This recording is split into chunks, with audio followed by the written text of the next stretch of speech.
Hey guys, I'm doing just a little one. I usually don't post twice in one day, but I thought I'd go live and I would tell you guys a little weird fact about Batman that I realized I haven't really talked about in my version of the Kryptonian epic. You know, my big thing I'm doing on here. I haven't talked about this one little nuance of Batman. And the Batman arc sort of completes itself ultimately in Starlight Emperor.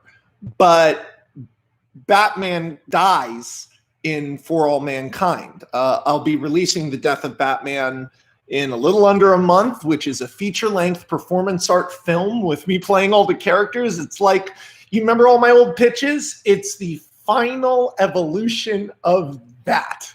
It's me trying to do that at the highest level I can. But there's something you should know about Bruce Wayne before we get into that, because a lot of you guys now understand that Bruce Wayne is a person who has forever reprocessed the trauma of the death of his parents into violence. His genius and privilege have allowed him to basically dominate everyone using damage from his childhood as manifested through a persona called Batman, a militarized authoritarian vigilante who uses violence as a first resort.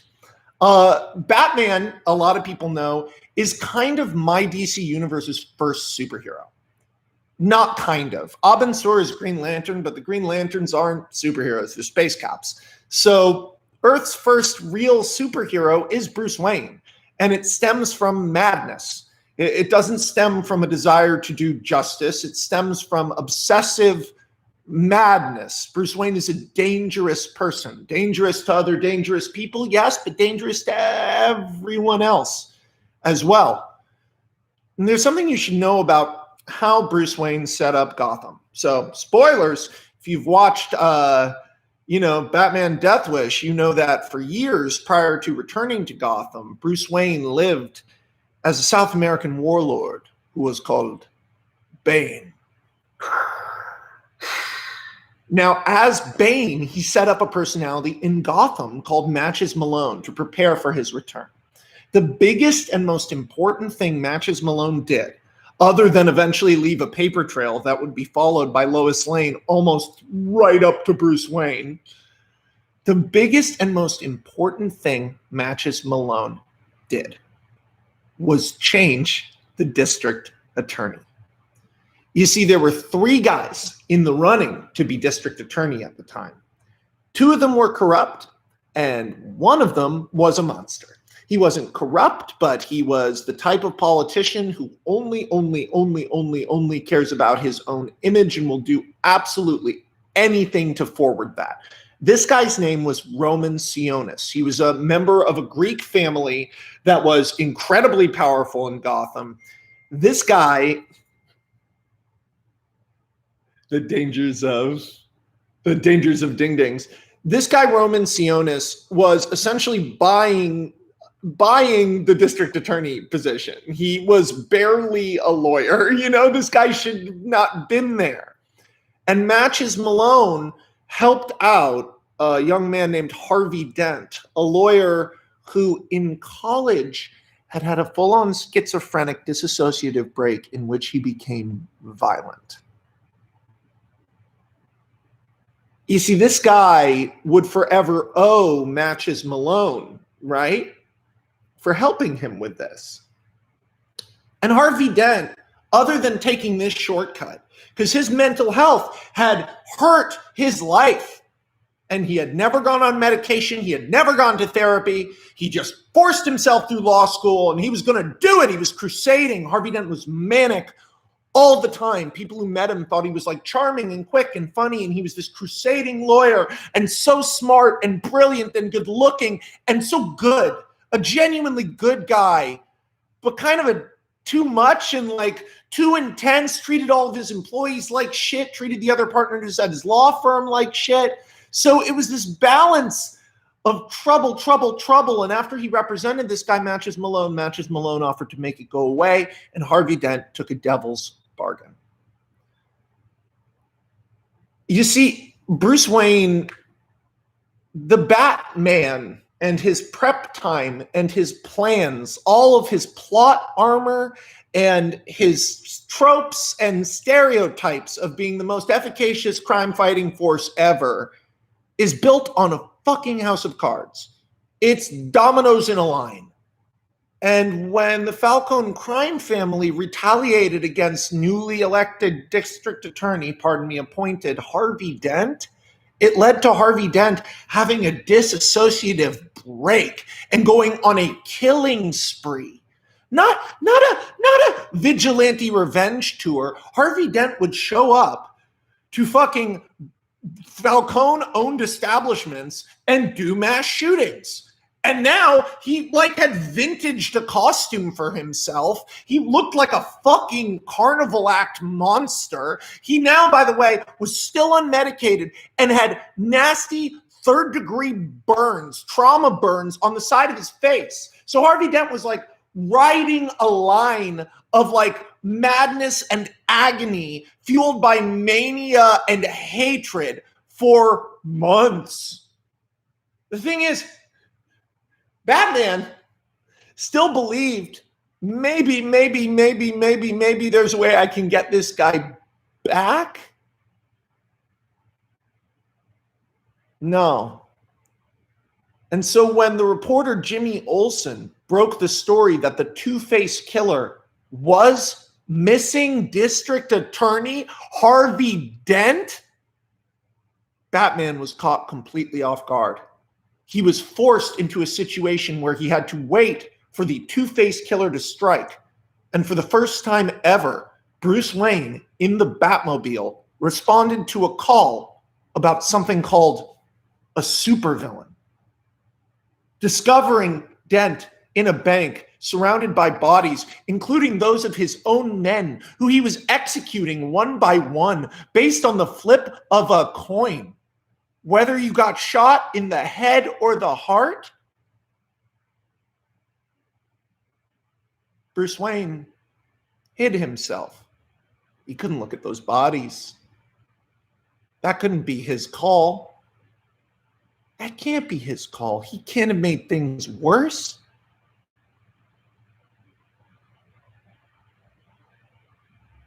So he let Batman take over.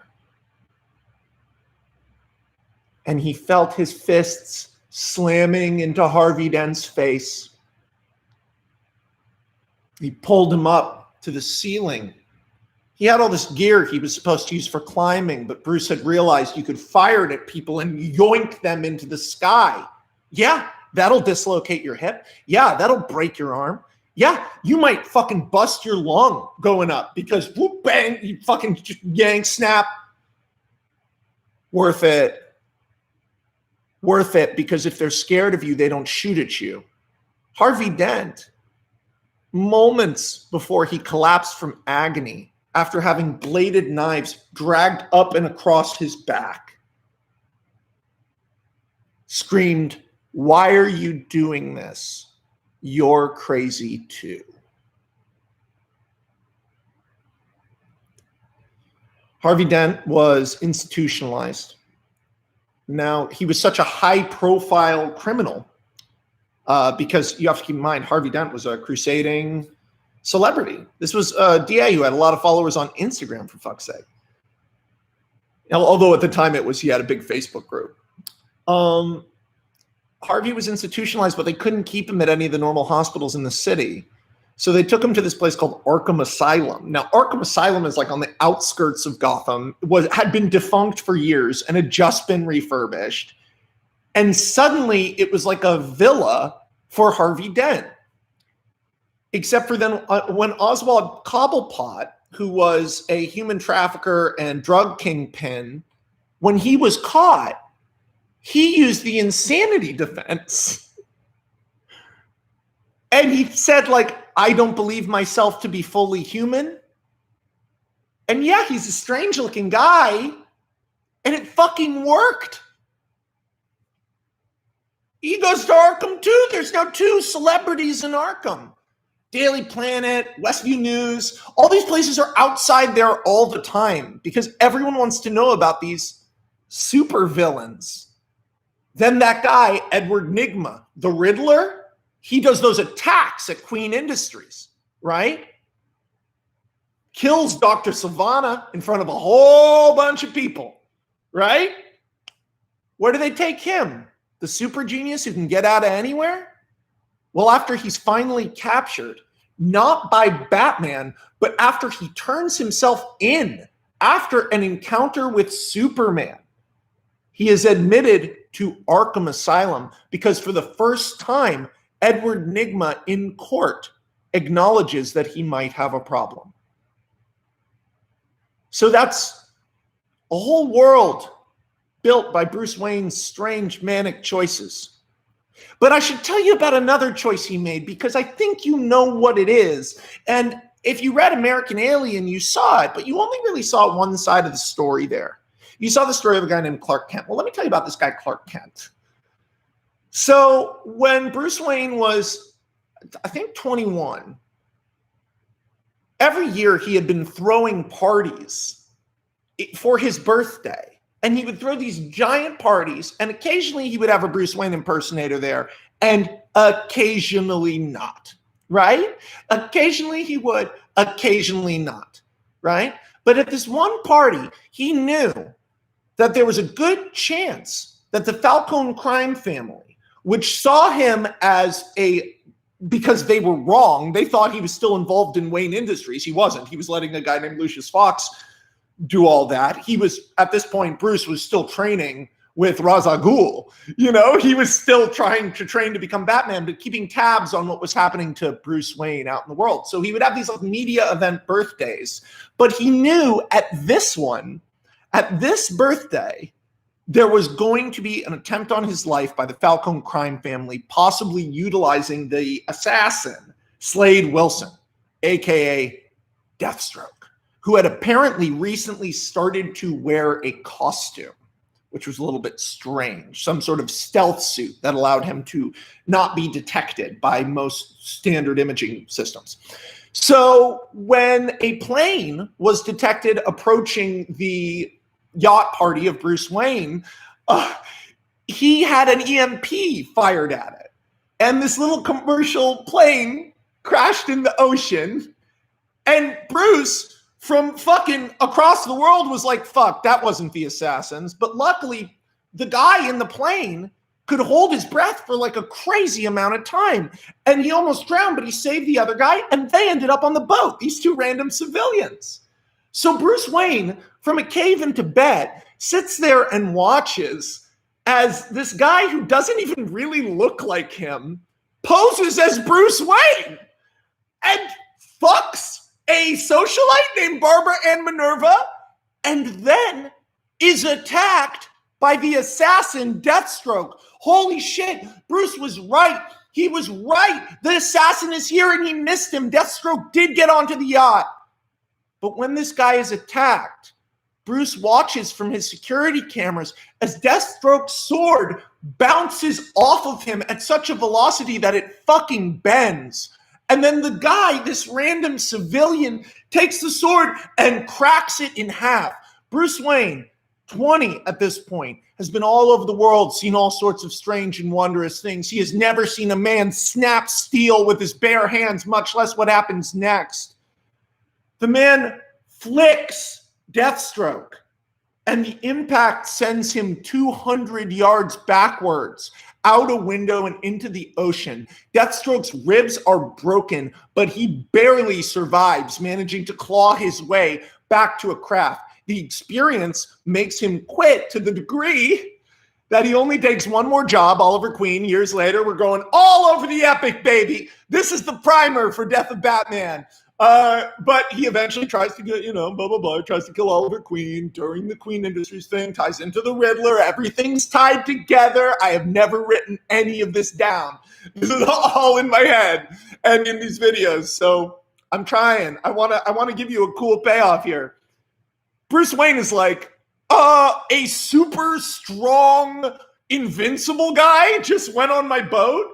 What the fuck? What the fuck just happened? So when he returns to Gotham, he returns after being Bane, after being Matches Malone. Now he's Batman, and he knows, because he had this guy tracked, that there's a guy named Clark Kent.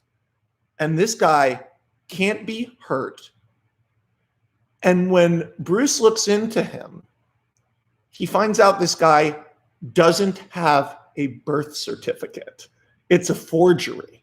In fact, all of his documentation is forgery or only signed off by certain people in Smallville. Even stuff like vaccination records are fake. Why? How? Who is Clark Kent? Batman makes several choices in this moment. One I can't tell you about yet, but one you already know. At the Cerberus summit, the meeting of 3 of the world's most influential young billionaires, Bruce Wayne is interviewed by Lois Lane, who does not like him, and he does not like her. And he hates Lex Luthor, and he despises Oliver Queen. And he pretends to be a stupid douchebag through all of it because that's what they expect from him. But that's not why he's really there. Why he's really there, why he even agreed to the Cerberus summit and to be seen in the same place as Lex Luthor, a man he despises, was to meet Clark Kent. He is fascinated to know why someone who is invincible would be working as a reporter. He attacks Clark Kent in his apartment in Metropolis. American Alien issue 4. Wrong move. Bruce Wayne finds himself overpowered and unmasked by the stranger. Horrified, he is barely able to escape, but loses a $7 million flex fit cape as he leaves. And the front of his fucking mask. Nothing like that had ever happened to Batman before. His observation of Bruce Wayne of Clark Kent intensified gradually until he made Clark Kent the agent of Batman, baby. But let's hold on that moment of Clark in that cape that ends American Alien issue 4. Do something big, is what Lois says. Clark, when we next see him, is wearing Batman's cape. He wore the Batman cape for 7 months. He stopped wearing the black and green costume with the mask from American Alien issue 5 after a confrontation with a man named Victor von Fries, or Freeze, in a story that I need to figure out how to tell you called Freeze Test Run, which is about the brain trust of geniuses and maniacs who Lex Luthor assembled to work at Ace Chemicals. And it's crazy because that one's hard because it's like a Clark Kent story. It's not really a Superman story at all, but it's like, what if Clark Kent was like in 3 Days of the Condor? I mean, really, the reason it's called Freeze Test Run is that story is as much about Victor von Freeze and Barry Allen as it is about Clark Kent. It's just these piece of shit guys realizing some of the people they're working with are murderers, and then realizing they are being hedged and pressured into possibly becoming superheroes. But there's this dope moment where Clark is confronting Mr. Freeze, which is really just Victor von Freeze with an ice blaster losing his mind because he thinks Lex Luthor is going to kill his wife. But Clark encounters him, and Victor says, why would I listen to a man in a mask? You show up in black and you tell me what to do? And Clark realizes, oh yeah, I'm not fucking Batman. So Clark immediately unmasks for Victor and goes, okay, fine. If it stops you from killing any more people, no mask. And he takes the Batman cape off and he dropped it. And he goes, okay. He takes a bulletproof vest off. He's just a guy in a green shirt who Victor has never seen before. And he goes, come on. I'm here with you. What do you need? How do I help you? And how that plays out is actually very cool and surprising, and not another Clark talking someone down moment. Plays out in a new way, thanks to Jimmy Olsen and Lex Luthor, characters who I don't get to talk about enough on here, who I love to write. Like Jimmy, I feel like Jimmy, Pete, Lois, and Lex get like a real raw deal in this. Or Zatanna, I haven't even told you that Zatanna like turns bad, and that's like really important. And her whole like arc, she doesn't turn bad. That's unfair. I don't know how I'm going to tell you Endangered Species either, because that's like my favorite one, other than Starlight Emperor. But what you need to know, the thing that I want to tell you about Batman, is that he essentially, his madness, created both the first supervillain and the first superhero. People can sing themselves into the world, whether they mean to or not, whether it's part of their goal or not. And some people, when you meet them, you can feel their song, the feeling of them. And they can bring that feeling to other people. And it can be a wonderful song that inspires you. And you take off the black cape because that isn't you. You want to look friendly and good and nice. Someone makes a joke that you look like a rodeo clown. How are you going to like some bright blue, bright yellow, and bright red, motherfucker? I'm here to help.